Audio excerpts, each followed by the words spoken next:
Okay, so this is my recording. Yeah. Okay. Thank you for letting me know. So at least I knew what happened. So let me go back and share my screen here.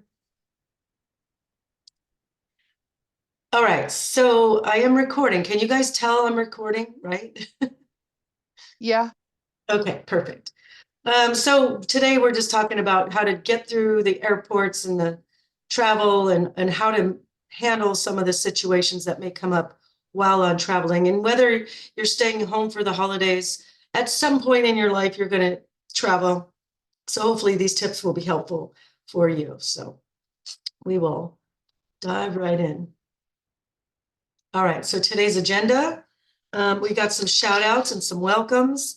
And of course, I usually have some kind of funny, and I found this one on the left here, this little meme, and which is funny because that's exactly what they do. Sorry, sir, it looks like your luggage is too heavy for the plane. You'll have to remove some of the items and put them in your carry-on, which is going on the same plane.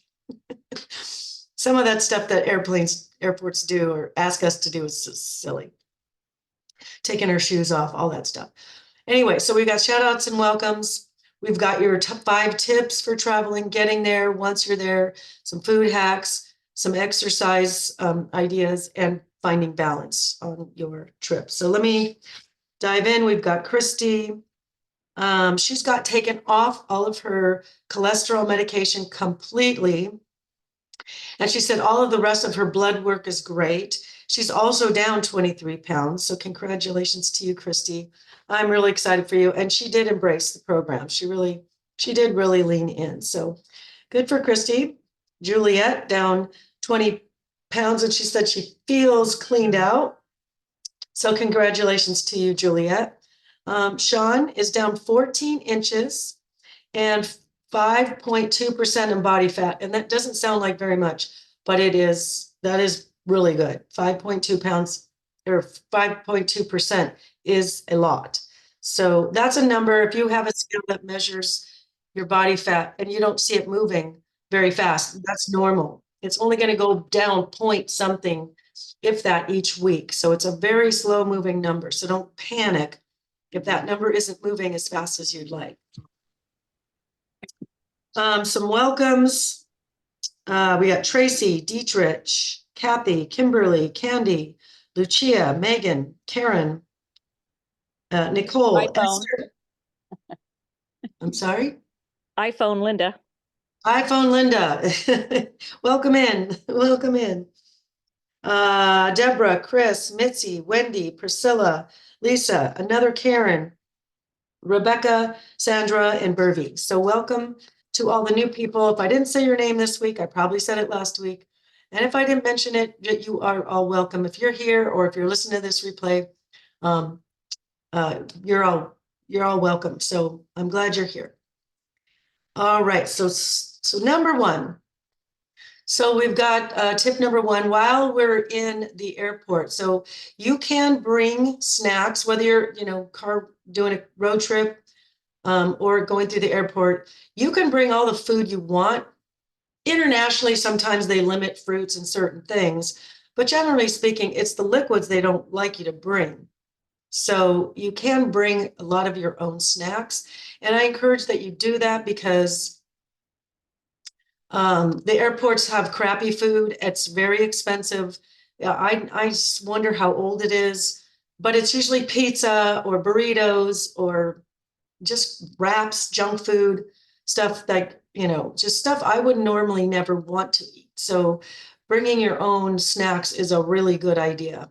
So some of the things, bringing your protein powder, bring a shaker cup, like a protein shaker cup with that little ball in there. And then you can just bring your protein powders, either your protein powder in your cup, or if you want it for several times, put it in baggies. So if it's 2 scoops that you're using of your protein powder, you put it at 2 scoops in each of the baggies. That way, each baggie is 1 serving. Once you get into the airport past security, you can buy a water or maybe go to like a Starbucks and get them to give you some water. I don't know if they'll give it to you for free, but you can try. And then you just shake it up and now you have protein, and that should satisfy you. At least you're getting your protein in. So That's a good idea. Also, there's protein bars. Dr. Infantino likes the Epic bars that you see pictured on the left in the middle. He also likes the Kirkland, and he also likes the Dang bars, DANG. But there are a million bars out there. The main thing is you want no sugar added. You want naturally sweetened, like no sucralose or stuff like that. You want it to be sweetened with allulose is okay, but like stevia or monk fruit, those are your better sweeteners. So those travel really, really well. You can get some nut butter packets. I've seen almond butter packets at Sprouts. But some things you can do in advance is order these packets online. So in a pinch, you can just get those packets.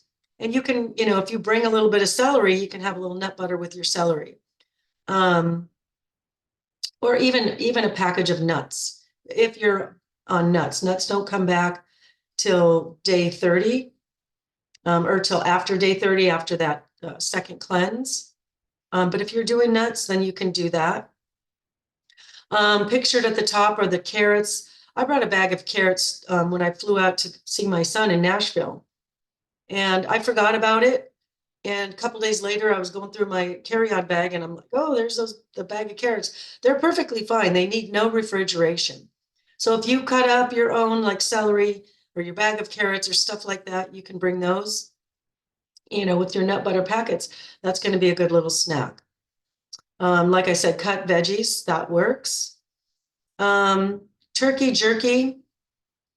This is what I have pictured down here. I know you might not recognize that.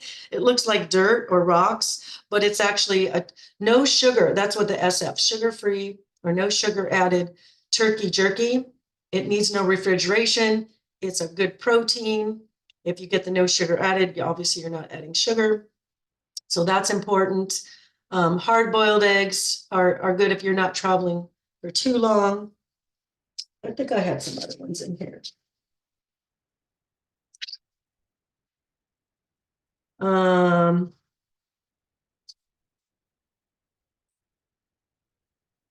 Yeah, so those are some of the ideas of things that you can bring. If you have an ice chest, if you're going in your car, obviously you can fill that with some more snacks, some things that might need a little refrigeration, and just put some ice cubes in your ice chest. And that way, if you're going on, say, a 5, 6, 7 hour drive, you'll at least have some snacks along the way. You can make some lunch, or you can get your thermoses, a little thermos with a warm meal in it, maybe a chili or a soup or a stew of some kind. Bring your plastic spoon, and that way you can get rid of it. You don't have to worry about bringing it home. Refillable water bottle, that's important. Just it has to be empty when you get through the airport, but you want to bring that because you still want to track your water. You want to make sure you stay hydrated while you're traveling. I do like hard-boiled eggs. Those are easy peasy snacks. If you want to pre-peel them and put them in a baggie, if you're driving, that might make it an easier thing to reach for if you're the actual driver. So those are some snack ideas. So road trip. So another thing that you can do while you're in the car and while you're in the airplane or airport for that matter, is you can get your audiobooks or Kindle. Now, if you're a passenger in the car, obviously on the plane, I would assume you're a passenger, unless you're flying your own plane, and good for you. But please don't read a book while you're flying. But the Kindle is good, and the audiobooks are good. And what I recommend is you get something in there that's going to motivate you to stay on track.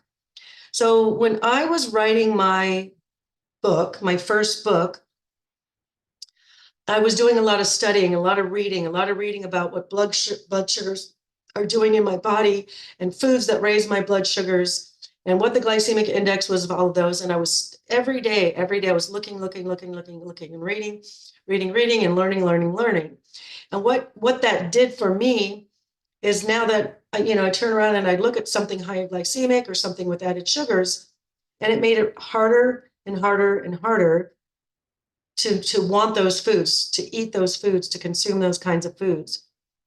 So if you're traveling for the holidays and you know you're going to Aunt Susie's house or cousin Joe's house, and they make their famous, Jack Daniel's apple pie.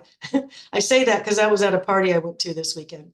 But whatever they make, or they make the different treats and holidays special things, we focus so much on that stuff. But if you spent some time in your Audible or in your Kindle reading about all the dangers of the sugars, and you get there, it's going to make it a little harder to eat those things. It's going to make it a lot easier to avoid those things. Maybe you want some motivation. Maybe you want some spiritual fitness. Maybe you want to just lift your spirit or your soul up.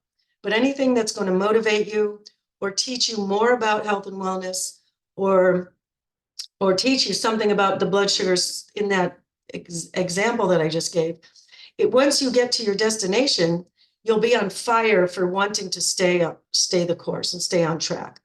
But I would encourage you to get something that's more motivating or teaching you to inspire you to stay the course. So because holidays, unfortunately, as we know, it's all about the food. So I want you all to stay on track for that. There's a lot of different books that you can get. There we go. There's Life Force, there's Atomic Habits, there's what's it called? Breaking the Habit of Being Yourself, the 4 Agreements. These are all kind of life instructions, and these are kind of, to me, inspirational and helping me want to stay on track. So those are some ideas that will help you on your ride. If you're fortunate enough to be traveling in a car with someone else willing to listen to some personal development or stuff like this, that's great. Otherwise, you can put your headphones on, even if it's just for 20, 30 minutes. Before you get there, it will help you stay on track. All right, so when you get there, and really some of this stuff you should do before you get there, before you even leave, maybe even a week before you leave, however that works. But number 1 is doing some research before you get there. And research on what? Well, I'm talking, if you're staying at a hotel, or you're staying at an Airbnb, or you're staying at Aunt Susie's house, wherever you're staying, do some research on the restaurants in the neighborhood. Do some research on the grocery stores in the neighborhood. Possibly something that you could walk to, so that you can go walk and go pick up the stuff. You'll be able to see the city a little bit better. You're getting some movement for your body. But if you Google the restaurants before you go, you can see what their menu is, and you can predetermine some of the choices that will keep you on track. And number 1, why this is important, it takes the stress out of it, because so many of my clients tell me they're in full panic, their full anxiety is like this. Traveling causes a lot of anxiety. We're worried about missing a flight or luggage. Did I pack everything? Did I forget something? Or just overall travel, just getting there can be stressful. So if you're going to add stress, like, oh my gosh, they all want to go to a restaurant on Tuesday night, I'm in full panic. What am I going to have? It's going to take me off track. If you can, go to Google or a search engine of your choice and find some restaurants that are nearby that area, even if it's not something you can walk to, at least you can plan your food. If you fail to plan, you plan to fail. So getting really crystal clear on what they sell and what they offer at those nearby restaurants will take a lot of stress off of you. And then you can just take your time and just enjoy the company, enjoy the people you're with, enjoy the reason for the season. And of course, the same is with grocery stores as well. If you are staying in a hotel, go call up in advance. Do they have a refrigerator? Is there a microwave? Is there utensils? Do they have pots and pans? Do they provide spices? What do they provide in that Airbnb? If you have that information beforehand, you can go to these little local grocery stores, or you can go to a big grocery store, whatever, if it's nearby and convenient enough. You can pick up some things to have in your hotel room or at Aunt Susie's house if she has room for all the stuff, and just take the stress out of it. But doing your research in advance, finding out what you'll have access to, will be helpful. Now, if your place does have room it has a refrigerator, or if Aunt Sally has a refrigerator or space in her fridge. By the way, if you're going to stay at someone's house, I believe if you're staying at their home, they're probably close enough or family enough. You can tell them what you're doing. You can tell them that you're on a program and that you're very limited and you don't expect them to do what you're doing. But would it be okay if I brought some foods of my own? Would it be okay because I'm not eating this or I'm not eating that? Hopefully the person's house that you're staying with would be okay with you bringing something, or at least letting them know what's going on. But some ideas of things that you can bring, you can buy a mixed bag of greens, those pre-mixed salads. Don't use their salad dressings though. Tuna packets, the kind you can just tear open. And there's a lot of flavored ones, and you can get chicken like that or salmon like that as well. Pre-cut veggies, those are already in the bag. You can get them pre-cut like broccoli and cauliflower and carrots, or you can get them frozen, or you can get them in the fresh produce section. If you're going to a regular grocery store, you can pick up a rotisserie chicken, so it's already pre-cooked, and then you can just make a snack out of that. You can put it on your bag of greens and call it a chicken salad. I know at Costco they have those pre-cooked organic brown rice. If you can find those, bring those. That way that's already done. I know at Costco they also have pre-cooked hard-boiled eggs. So those would be a nice good breakfast. Fresh fruit and nuts, if you have added fruit or nuts back in your diet. Those are nice, handy, easy things to keep at your hotel or at your Airbnb or at Aunt Sally's house. All right, so some food hacks. So obviously you're not going to be bringing your scale on the plane or with you, like you don't have to. But these are some hacks. So if you go to the restaurant, of course you want to focus on proteins and veggies. If the entree comes with baked potato or French fries or something like that, or white rice, you just ask for extra veggies.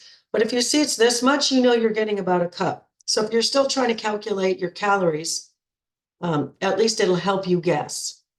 The palm of your hand would be about 3 ounces of protein. Now, most of you, I like to see you get 4 ounces, maybe 5 for the men, 5 to 6 ounces, maybe even 7 if you're tall, if you're over 6 foot. So it should be bigger than the palm of your hand, a little bit bigger, but that'll give you some kind of frame of reference. I know cheese is not on the menu for the first 12 weeks, but the size of an index finger is about 1 ounce, just to give you kind of a perspective. A thumb is about 1.5 to 2 tablespoons of fat. So if you see that much butter, then that's about how much you're getting. And the tip of your finger is a teaspoon of oil. 2 cups would be your cupped palms is 2/3 cups of rice, which is too much. We're at 1/2 cup max, 1/2 cup max. Let me say that again, 1/2 cup max. I'm seeing a lot of that on your guys' journals. Oh, I had a cup of rice and I had a cup of lentils. No, 1/2 cup, 1/2 cup. Another hack is when you're traveling and you're traveling with somebody, even if you're not, split a lunch, split a dinner. You'd be surprised. You may not be that hungry. A lot of these restaurants pile on the food. So at one of the meals, they don't all have to be heavy meals, but if you split a meal, you're cutting your calories in half and you're cutting your cost in half. So you save a few bucks while you're at it. So that's another thing. And like I said, focus on your proteins and veggies. They're going to be cooking it in fats. The carbs kind of show up. If they do have brown rice, or they offer lentils, or they offer quinoa, that's great, but make sure it stays in a 1/2 cup. So it'd be half the size of your palm. Like it would be smaller than this. It should be smaller than that. And also another hack would be having at least one of your meals at home, at the person's home or in your hotel or Airbnb. Like I said, if you have some of those snacks and food items, your rotisserie chicken, your bag of greens, make a salad with some chicken on it, you're good to go. You're going to save calories, a lot of calories, because these restaurants, there's a lot of hidden stuff. I used to, like I was talking earlier, I used to work in this really fine French restaurant. It's funny, I was talking about that earlier with Juliet. And some of the lunch shifts, I would work some of the lunch shifts, and they had a beautiful grilled chicken salad. And it was delicious and it was so juicy. I'm like, well, how does this grilled chicken come out so juicy? Because chicken breast is dry, especially if you grill it. Well, guess what? Was it grilled? Yes, it was grilled. But you know what? They fried it in a frying pan in oil before the restaurant even opened. So then when you ordered it, then they put it on the grill, finish cooking it to get those black lines on it, and then slice it up and put it on top of your salad. So the fats and the calories are so hidden, and the sodium as well.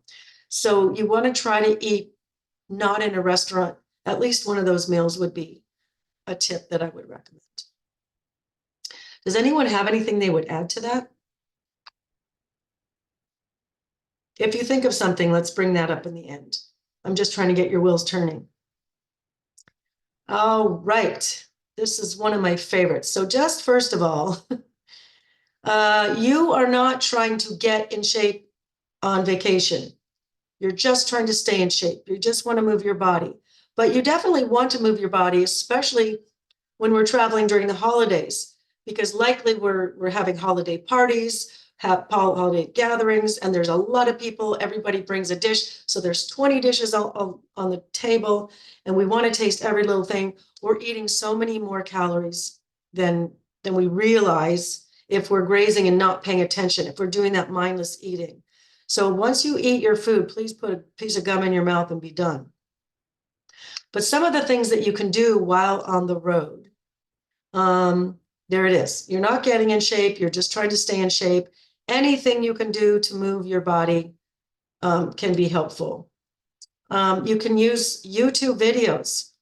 Even if you're staying at grandma's house or you're, somebody's family member's house, you can get YouTube on your phone and do a 10-minute little workout or a 5-minute little stretch routine or a little bit of a yoga routine or a little bit of anything, whatever you like, whatever. But if you are in your room, all you need is space to, as big as your body.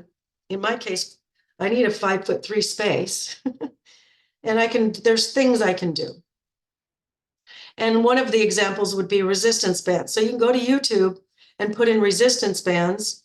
You attach it to your door. Yesterday, by the way, I did a whole thing on all kinds of different exercises. So go back into the Facebook group and take a look at that. I went deep dive into that.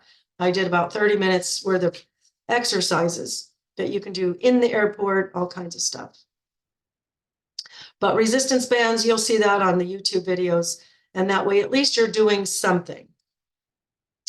Walk outside and explore. If there's any kind of tours, of things, see if you can do walking tours or bike riding tours or something where you're actually getting to move your body. A lot of tours are on a bus. It is what it is. But if you can get outside and walk. So if you're staying in a hotel in a city, get outside and walk. Hopefully you can walk to that restaurant because you already Googled it. It's only 2 blocks down the road. Or if you're going to just see the city and see the buildings and explore the streets and the sights, walk. It's the best way to see the city. You're getting fresh air. If you can walk to and from your restaurant, that helps regulate blood sugars, by the way. So walking is definitely something you can do. It's not, going to burn 1 million calories, but you get your circulation going, you get your heart rate going a little bit. Make sure your heart rate goes up a little, but that can be helpful. Skipping the bus tour, do the walking tour.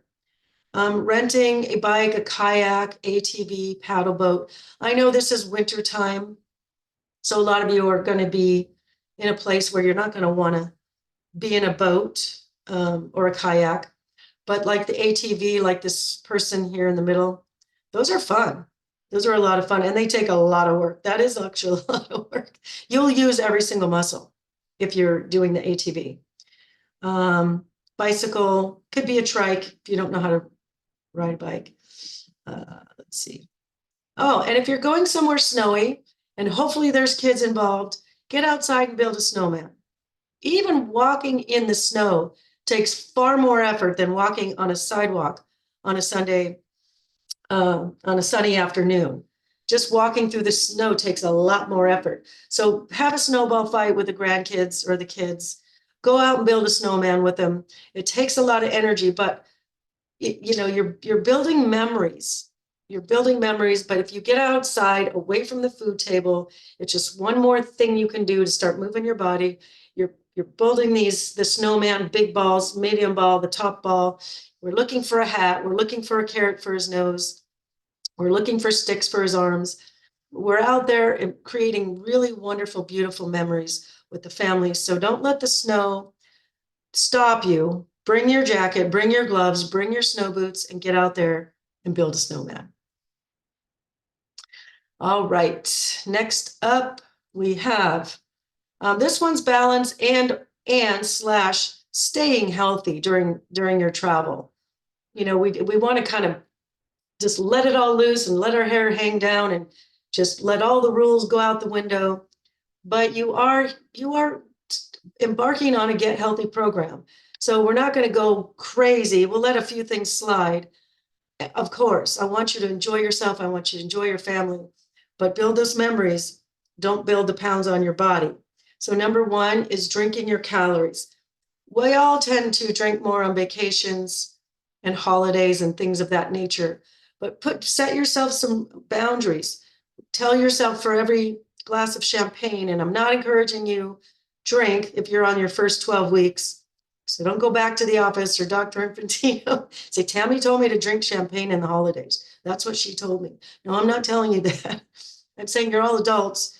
If you do drink, set your own personal boundaries and say, okay, for every glass of champagne, I have to have a full bottle of water, or give yourself a limit, only one glass of champagne or only two, whatever your personal limit is, and then try to do your best to stick to it.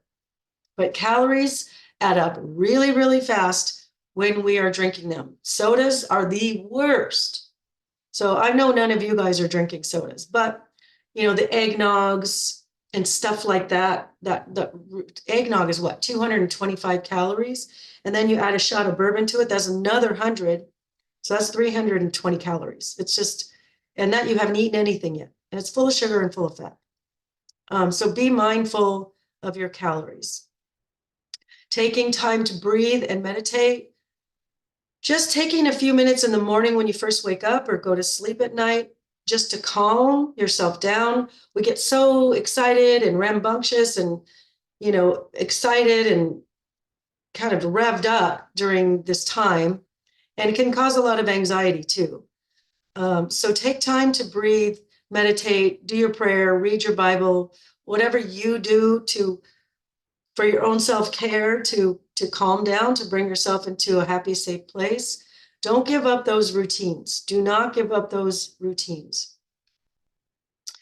Recap your day in a journal. I learned this trick from my mom, and this was probably the best tip ever.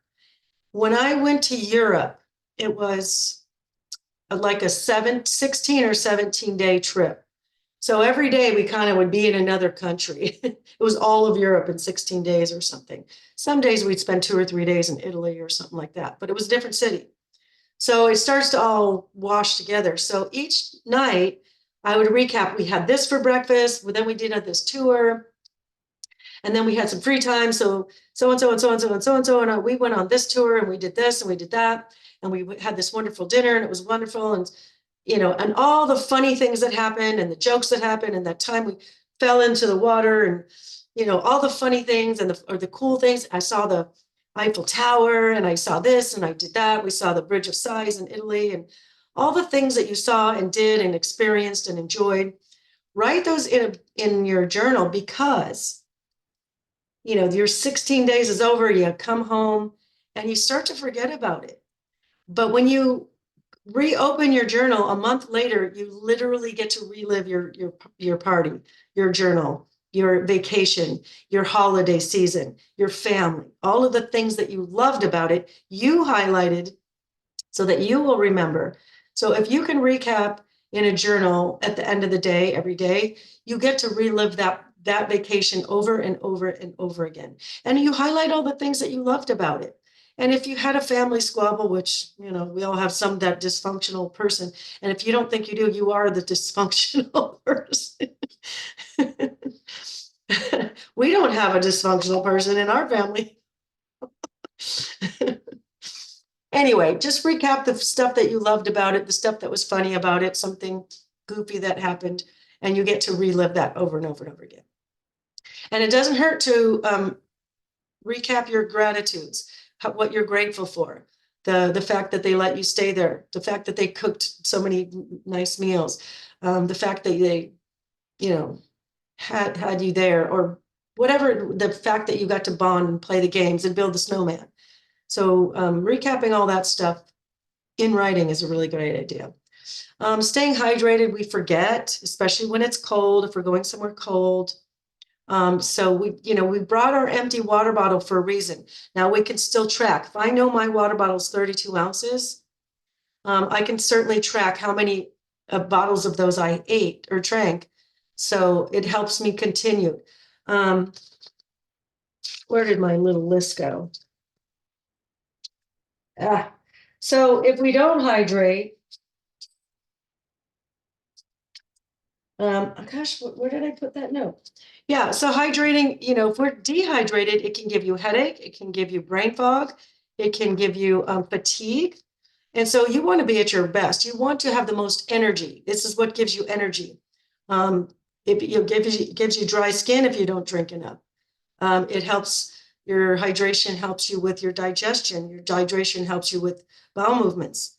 The hydration helps with seeing better, actually. It helps with cell function. So staying hydrating is underrated. So making sure that you're getting your water in. Wash your hands frequently. So especially if you're going to an airport or a very public place, like an airport. Last time I went to Vegas, I got so sick. I got the worst flu. And it was like, well, you're touching handrails everywhere you go. I mean, we drove there, but we touched, and it was during the Christmas holiday. It was last year, Cowboy Christmas. And the flu was COVID schmovid. That was nothing. This flu took me out. It was bad. But so washing your hands more often, because the higher levels of stress lowers your immune system. Plus you're probably not getting enough sleep, which is another thing we need to prioritize. That also lowers your immune system. So if you're now exposed to a million people's germs, because a million people touch that same handrail, and here you are touching it, it's really important. You don't want to get sick on your holiday, and you certainly don't want to come home and be sick. Now you've got to get back to work and back to life, and now you're stuck in bed and feeling like crap. So washing your hands and prioritizing your sleep, those are underrated, but they're really important to keep the balance, keep your health and wellness in check. You have the power in your hands to make the right decisions, to make the changes in your life, but it's up to you. You cannot put your health and wellness in somebody else's hands. You can't say, well, that's all they had, or, well, she made macaroni and cheese for dinner and that's all the only choices. Well, did you ask what they were serving? Did you offer to bring a dish? Is there something else you could have done in that situation to take control of your own health and wellness? We cannot give that power away. We've got to take our own personal power. So do your research and let people know what you're doing if you're staying at someone's house. Oh, here we go. Oh, this is an old email. That's not my email. Does anybody have any questions? Yes, I do. When you talk about gum, what kind of gum would you recommend? Because it's either they have sugar, which a lot of them don't anymore, or they have these bad sweeteners in them. You're 100% right. And I love that question. You get extra points for that. It's not as easy to find, but it does exist, and it's called, there's a xylitol gum that you can have that's actually good for your teeth. But it's little, so I hope that you, some people can't tolerate sugar alcohols. Um, some people can't tolerate the sugar alcohols, but it's so little.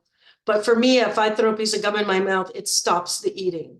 Like I'm not going to constantly grab those chips or that little piece of candy or that wonderful cheesy hors d'oeuvre and like the constant, like you're talking and you're socializing and you're doing the things and you're not really paying attention. So if there's gum in my mouth, it's done. Plus now I feel like I'm getting fresher breath after all those said desserts and candies and tasty meat to eat treats. Right, but even it's called, the brand is called xylitol? No, that's the sweetener. So if you put sugar-free or aspartame-free sugar-free gum, Google that or go to Amazon and see what comes up.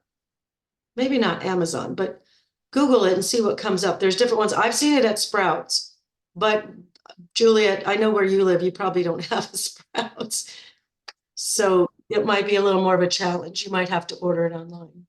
Well, that's what I'm used to anyway. The other thing is, one time when I was traveling, I was in the airplane and person next to me in the other row was a healthcare professional, and he pulled out wipes and he was wiping off the armrests and the tray table and everything. He says, "Yep, because when the cleaners come in, I mean, they don't do a good job on those." So yeah, thousands of people. Yep, and I can tell you, I go to airports on occasion.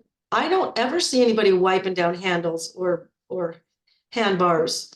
I don't see anybody ever doing that, ever. I mean, That's they right. might do it on the plane, but I don't ever see it. You see people there cleaning the toilets, but not all the handles. And if you're going down the steps, the grab rail, what do you call that? It's a handbar, the grab rail, whatever you call that. But everybody's touching it because they're going down the stairs. We don't want to fall. So you could either wear your gloves. The hand sanitizer is really not great for your skin. In a pinch in an airport, you might have to a little bit, or just wash your hands. But that's a Yeah, really, really good point. But yeah. I can honestly say I've never seen anybody, like I have armrests on this seat. I lean on it because I have to keep adjusting because I have a hip issue. So that's why you guys always see me to the side. I hurt my hip a while back. But everybody's touching these hand armrests when they're sitting waiting for the airplane, and then the next person, and all these snotty kids, same thing. I know I never once have seen anybody wash them down, other than other customers like that guy that you were traveling with. That makes sense. Yeah. Oh, I know one thing I wanted to mention. Taking an immune booster. That might be another thing. Especially if you're going in an airport where you're just going to be exposed to every germ on the planet, pretty much. Taking a good prebiotics keeps your gut healthy, and taking immune boosters. There's plenty of immune boosters out there. Body Purifier is one of them. Body Purifier is a good immune booster. But there's just even doubling up on your vitamin D, your vitamin C, your zinc. You could take an echinacea with golden seal. Oregano oil is another one. And there's blends. There's some that have a blend of all those things and other things. So there's a lot of choices. There's essential oils that are immune boosters. I used to have a vitamin store, and I used to have a whole section on immune boosters. And there's just lots and lots and lots of them. So I would say, especially if you already have vitamin D, get some C, get some zinc, and load up on those. You should be good to go if you're eating healthy, you're getting your sleep, you're hydrating, and you're eating right.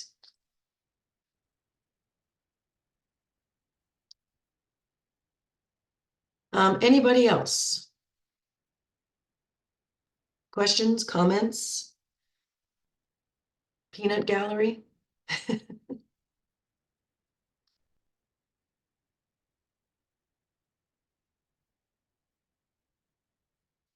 Oh, I found it. So, oh yeah, so dehydration can cause headaches, fatigues, constipation, rapid heart rate and breathing, dry skin. Your body is 60% water, so if you're short on some, it causes problem. But water supports the function of cells, digestion, alertness, brain function, and healthy skin. So again, take your water bottle with you. Do your very best to make sure you're filling it up several times. That was the note I was looking for, but I found it. Anyway, anybody have anything else outside of travel, outside of holiday?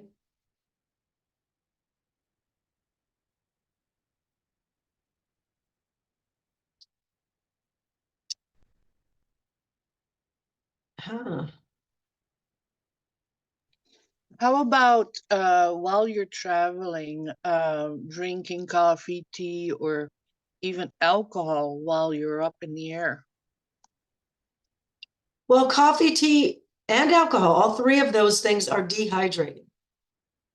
Coffee is really bad, as it's very acidic for the gut. Alcohol is bad for the liver. So we don't recommend any of that stuff. Well, I'm not sure of your question, like, you mean in the future? Because Yeah, more in the future. yeah. I mean, obviously alcohol in moderation. If you've got a long trip and you just want to chill, have a cocktail or something, have it with club soda. Don't have it with Coke or 7-Up or something, or orange juice. Orange juice is as bad as soda. I mean, as far as sugar goes, it might as well have the soda. Not really, but at least you're getting some vitamin C with orange juice, but that's not a good enough reason to drink orange juice. Have it with club soda. They can maybe squeeze a lemon or a lime in it or something. But I mean, if you have a little iced tea, it's not the end of the world. But caffeine is dehydrating.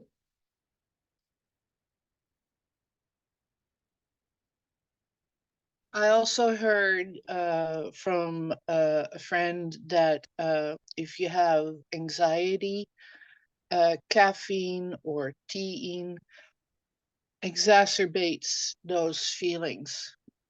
It can, it can. And um, if you do have an anxiety, and I'm one of the people who just the thought of an airport gives me anxiety. If I have to pick someone up or drop someone off or take myself there or get myself there, even if I'm in an Uber. Ugh. But there's other supplements that can help you calm a little bit. Doesn't have to be a cocktail. There's like 5-HTP or theanine, or there's blends of those two things. There's kava, there's GABA. GABA is a calming kind of supplement. These are supplements. I would say start with those. If you're trying to be healthy, start with those before you reach for the cocktails. I mean, we're adults, you know, do what you're gonna do, but I'm saying there's other options. If you want to become healthy and you want to like calm down on the cocktails, and that we don't want that to be the go-to first thing we reach for. Go into a good vitamin store if you can find one, and see what they would recommend. And I wish my little vitamin store could have lived. I really wish it could have, because I ran it most of the time. I was in there about 85% of the time. I had 2 employees, but they worked very little. So I was forced to learn a lot about that stuff. But someone could walk into my store and say that, and I'd have a whole section on just calming the brain, and a whole section on just immune boosters, and a whole section on stuff that would lower your cholesterol without the statins, or just all the stuff. But I was, as I would go and people would come and ask questions, I would learn. But there's so many things out there that we can do that doesn't have to include the alcohol or the coffee.